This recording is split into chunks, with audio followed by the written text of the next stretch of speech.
Marcos was a 20-year-old boy. He loved to visit his grandma every summer. Her house was in a quiet village. Marcos liked being there because everything was peaceful. The village had simple houses and everyone knew each other.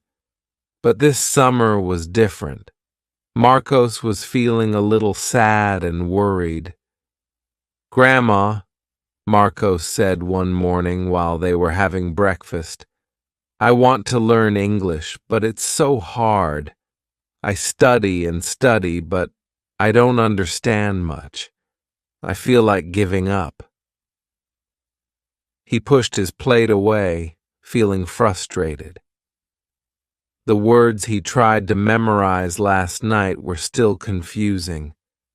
His grandma looked at him with kind eyes and a warm smile. "Oh, Marcos," she said softly, "learning something new can be difficult. But don't worry. Today, I will teach you something very important." She placed her hand gently on his, giving him a comforting touch. Marcos was curious. His grandma always had good advice. "What is it, Grandma?" he asked. His grandma stood up and walked over to the window. "Come with me to the garden. I have something to show you," she said, opening the door that led outside. Marcos followed her, wondering what lesson she had for him. The garden was simple, but it was one of his grandma's favorite places. She spent a lot of time there. They walked to a corner where the soil was ready for planting. His grandma took a small seed out of her pocket. "We are going to plant this seed," she said. "It's a sunflower seed. It will grow into a big flower if we take good care of it." Marcos watched closely as she spoke.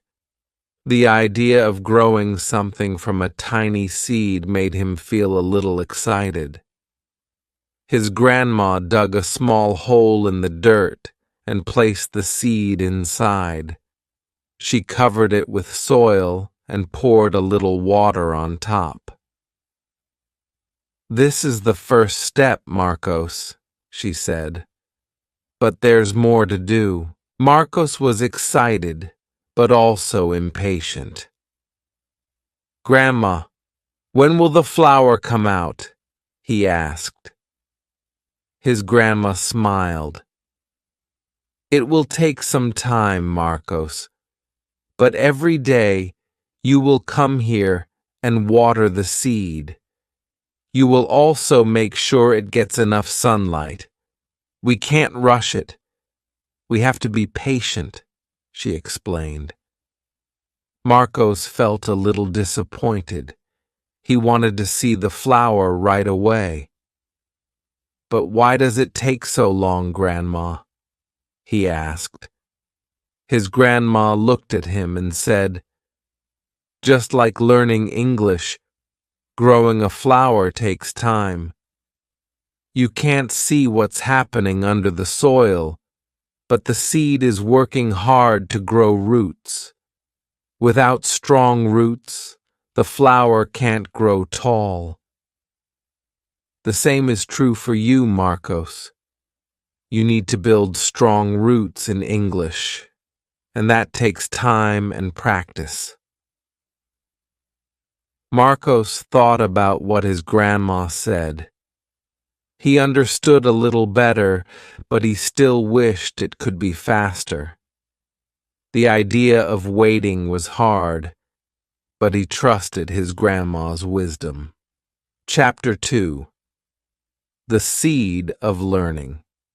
Every morning, Marcos went to the garden with his grandma. He would water the seed and make sure the soil was not too dry. At first, nothing changed. The dirt looked the same, and there was no sign of a flower. Marcos started to feel the same way he did about learning English, frustrated and impatient. One day, after watering the seed, Marcos sat on a small bench near the garden. "Grandma," he said with a sigh, "I water the seed every day, but nothing is happening. It's just like my English. I study, but I don't see any improvement. Why is it so hard?" He looked down, feeling a bit discouraged. His grandma came over and sat next to him. "Marcos," she said gently, "sometimes we can't see progress right away, but that doesn't mean it's not happening. The seed is growing under the soil where we can't see it. One day it will sprout and you will see a tiny green shoot. But you have to keep taking care of it even when you don't see anything." Marcos nodded, trying to understand. "But what if I'm not good at English, Grandma? What if I never learn?"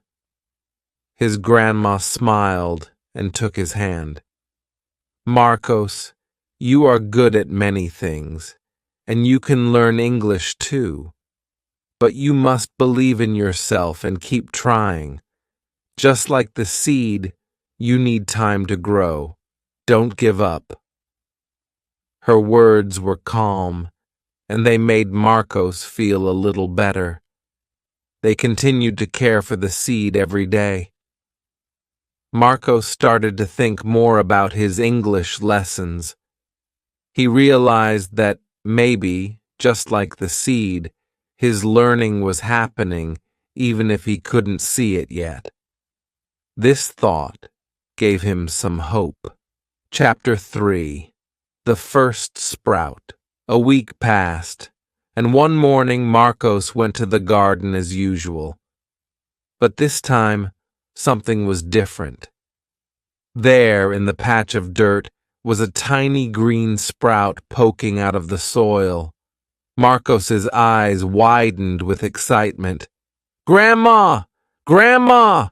he shouted, running back to the house. "Come quickly! The seed has sprouted." His grandma followed him to the garden, smiling as she saw the small green shoot. "See, Marcos," she said, "the seed was growing all along. It just needed time. Now it will grow taller and stronger every day." Marcos felt a surge of happiness. "I didn't think it would happen, but it did. Maybe I can learn English after all," he said, feeling a new sense of hope. His grandma nodded. "Yes, Marcos, you can. Just like the seed, your English will grow if you keep practicing. You may not see progress every day, but it is happening. The sprout is small now, but soon it will be a big, beautiful flower." Marcos looked at the sprout every day after that. It became a symbol of his learning journey. He knew it would take time, but seeing that little green shoot made him believe that his efforts were not wasted. Chapter 4. Patience and Perseverance. As the days went by, the little sprout grew taller and taller. Marcos continued to water it and make sure it had enough sunlight. He also kept studying English, even when it was difficult. His grandma helped him with his lessons, and little by little, Marcos started to understand more words and phrases. One day, Marcos was sitting with his grandma, practicing some English words. He stumbled over a few, but he didn't feel as frustrated as before. "Grandma," he said, "learning English is still hard, but I think I'm getting better." His grandma smiled and said, I can see that, Marcos. You are doing very well. Remember, just like the sunflower, you need to keep going even when it's hard. Every time you practice, you are getting a little better, even if you don't notice it right away. Marcos nodded, feeling proud of himself. He thought about the sunflower in the garden and how it had grown so much. It started as a tiny seed, then a small sprout, and now it was getting taller every day. He realized that he was growing too, in his own way. Marcos began to enjoy his English lessons more. He understood that each new word he learned was like watering the seed. It might not show immediately, but it was making him stronger, just like the sunflower. Chapter 5. The Flower Blooms. One morning, a few weeks later, Marcos went to the garden as usual. But when he saw the sunflower, he couldn't believe his eyes. It had grown tall and strong, and at the top, a big, bright yellow flower was blooming. The petals were wide open, and the center was full of tiny seeds. "Grandma, look! The flower has bloomed!" Marcos shouted with joy. His grandma came to see the flower, her face glowing with pride. "It's beautiful, Marcos. You took good care of it, and now it has grown into a wonderful flower." Marcos looked at the sunflower and felt a deep sense of accomplishment. "It was worth the wait, Grandma, just like you said." His grandma put her arm around him and said, "Yes, Marcos, and it's the same with your English. You have been working hard, and you will keep getting better. Just like this flower, your hard work will bloom into something wonderful." Marcos smiled, feeling happy and hopeful. He knew that learning English would take time, but he was ready for the challenge. The sunflower had taught him the importance of patience and hard work. He knew that just like the flower, his efforts in learning would pay off if he kept going.